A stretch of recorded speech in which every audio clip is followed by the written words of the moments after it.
Nagpur crime ब्रांचच्या unit क्रमांक 5 ने पुन्हा एकदा जबरदस्त कामगिरी करत गोंदियामधील घरफोडी प्रकरणातील फरार आरोपीला सिनेस्टाईल सापळा रचून अटक केली आहे। गुप्त माहितीच्या आधारे नागपूरच्या कामठी परिसरात ही धाडसी कारवाई करण्यात आली। घरफोडी करून फरार झालेला आरोपी पोलिसांच्या जाळ्यात अडकला आणि चौकशी त्याने गुन्ह्याची कबुलीही दिली।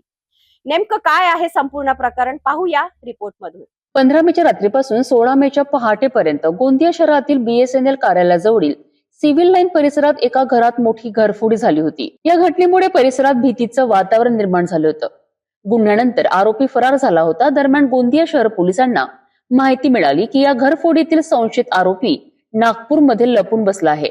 या माहितीच्या आधारे नागपूर गुन्हे शाखा युनिट क्रमांक 5 चे अधिकारी आणि अंमलदार तात्काळ ऍक्शन मोड मध्ये आलेत। कामठीतील कामगार नगर परिसरात आमना मस्जिद जवळ पोलिसांनी सापळा रचलाय। यावेळी पोलिसांनी शेख जाफर शेख मुझफ्फर वय 45 वर्षीय या आरोपीला ताब्यात घेतले आहे। प्राथमिक माहितीच्या आधारे गोंदियातील घरफोडी केल्याची कबुली दिली आहे। यानंतर आरोपीला पुढील कारवाई करिता गोंदिया शहर पोलिसांच्या ताब्यात देण्यात आले असून या प्रकरणाचा पुढील तपास सुरू आहे।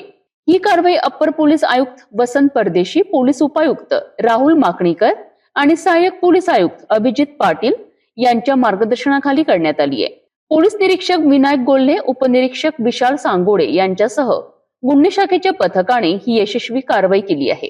गोंदियातील घरफोडी करून फरार झालेल्या आरोपीला नागपूर गुन्हे शाखेने अटक केल्याने पोलिसांना मोठे यश मिळालेले आहे।